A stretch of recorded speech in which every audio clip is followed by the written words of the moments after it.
Hey guys, let's finish up our 7.3 practice. We're going to do 21 and 24 together. Remember that our goal, in order to solve the system of three variables, we're going to put this in row echelon form. Remember, which is the form that looks like a stair step, where we've got three variables plus two variables, and then finally one variable. Looks like that. And then we're going to use back substitution to solve this. So when we're doing using Gaussian elimination, so in order to solve and to put it into row echelon form, we're going to use Gaussian method to start to make this look like this stair step. So the first thing we're going to do is we're going to want to eliminate this 2x here in the second equation. So what we're going to do first is I'm just going to write down the two that I am going to keep. So I'm going to keep equation 1 and equation 3. We're just going to rewrite those, keep them exactly the way they are. We can only change one equation at a time. And now we're going to deal with, okay, I know I need to change this second equation. I want to get this 2x to be eliminated.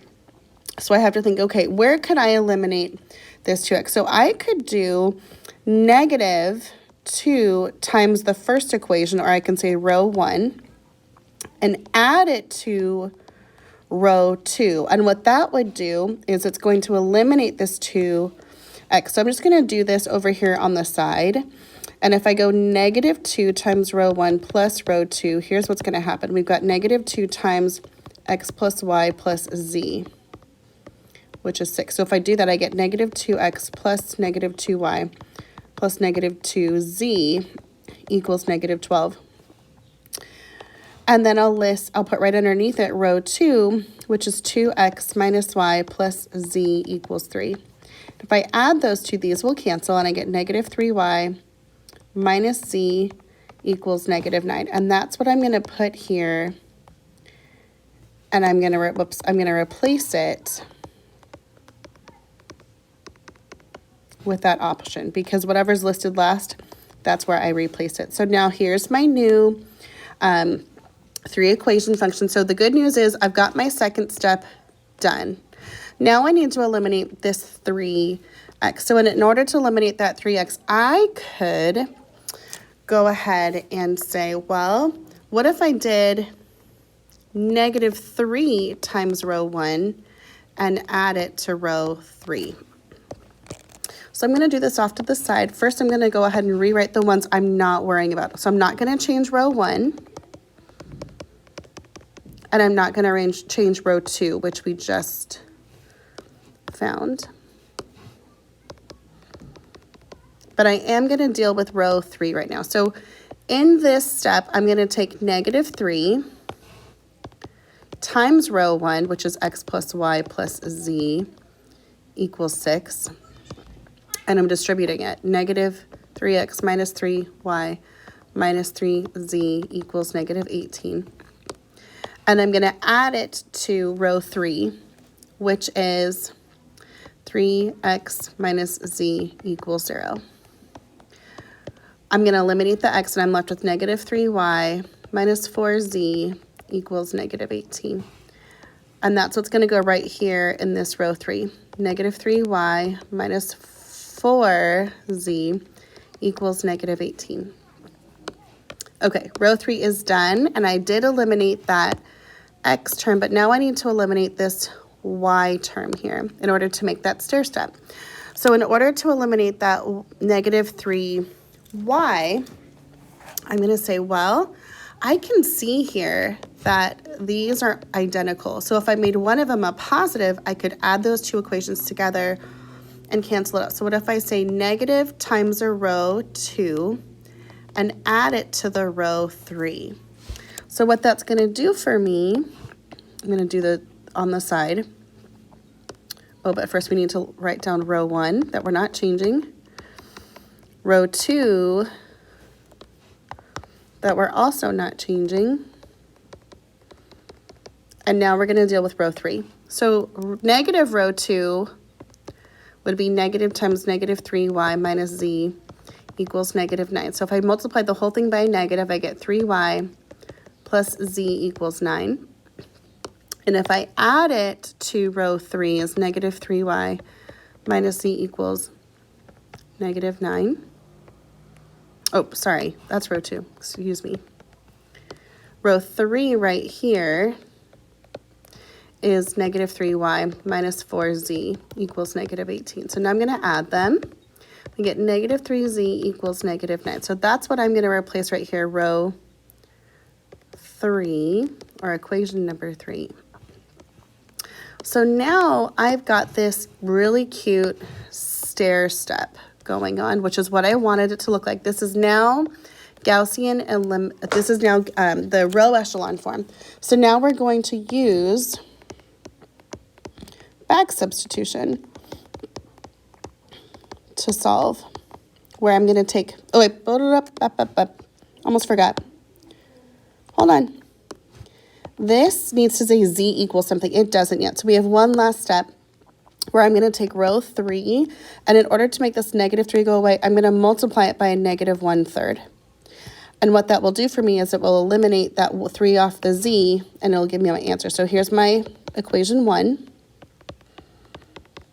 equation 2, and then equation 3. Negative 1/3 times 3 is positive 1z equals negative 1/3 times negative 9 is positive 3. So now we officially have that row echelon form, and now we can use the back substitution. So here we go. We're going to take z and plug it into the equation right above it, which is negative 3y minus z, which is 3, equals negative 9. So to solve for y, we're going to add 3 to both sides. Negative 3y equals negative 6. Divide by negative 3, and we get y equals positive 2. And now we're going to back substitute again, where we plug z in here now, and the y in here. And I get, I'm going to write this right here, x plus y, which is 2, plus z, which is 3, equals 6. That gives me x plus 5 equals 1. 6 minus the 5, and we get x equals 1. So our solution, which would be written x, y, z, in parentheses, would be x is 1, y is 2, z is 3. Okay, and now for our last one, number 24, let's go ahead and write it down. I'm going to go a little slower and give you some time to see if you can anticipate what the next step is going to be.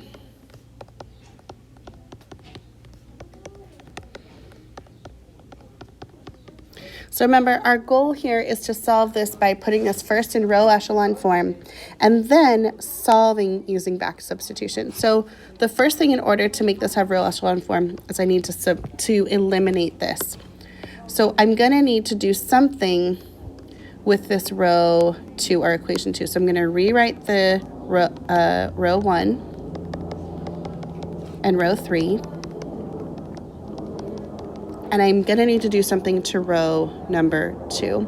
So what do you think I could do with another equation? I could replace it with another equation. I could multiply the whole thing by a number, or I can add it with a multiple of another equation and replace it.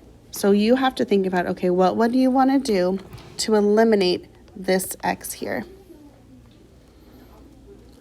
Hopefully you saw that these x and x are identical. So if I multiplied one of those equations by a negative 1 and then added the two together, that would eliminate the x for me. So that's what I'm going to do. I'm going to take negative 1 times row 3, and I'm going to add it to row 2. Remember, whatever one's listed last is where it's going.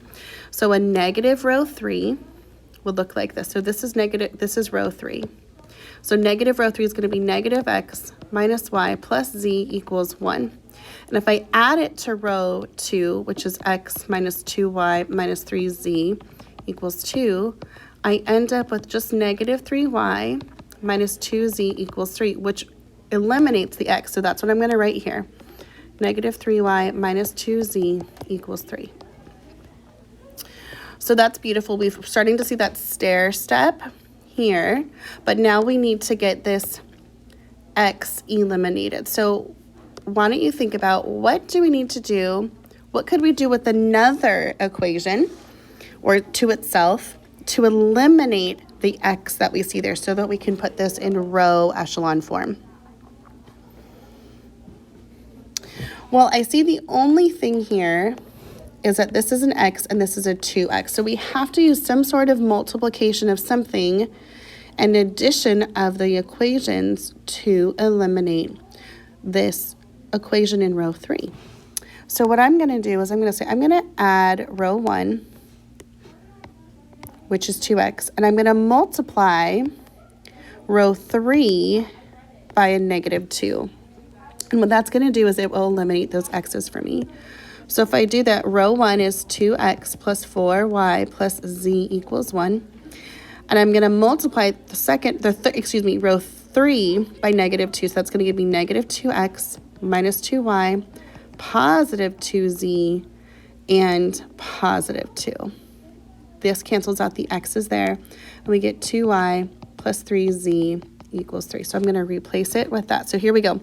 We're keeping row 1, keeping row 2, and replacing row 3 with this operation here that we just did. 2y plus 3z equals 3. So that eliminated the x for me, but I'm still needing that stair step look for row echelon form. So I'm going to need to eliminate this 2y. So why don't you look at the other equations and see what could I do? Either I can add or multiply an equation and add it to this row 3, but what can I do to eliminate this row number 3 here?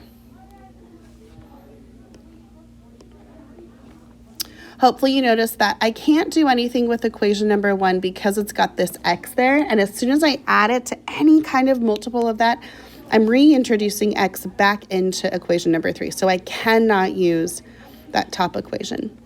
I have to use something with this second equation because they both have y and z, and I can use it to eliminate that y term that I'm looking for.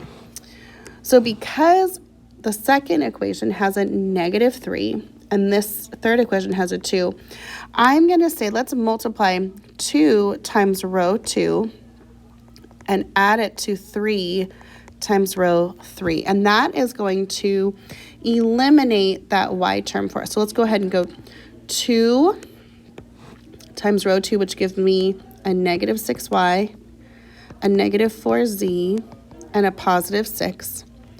And then 3 times row 3 gives me 6y plus 9z equals 9. And if I add the 2 together, because we're adding, these will cancel the y's, and I get positive 5z equals 15. So that's what I'm going to do. I'm going to replace that third row with this operation. So first I'm going to rewrite the first 2 rows the way they are. So there's row 3. And now I'm replacing row 3 with the operation we did right here, and we got 5z equals 15.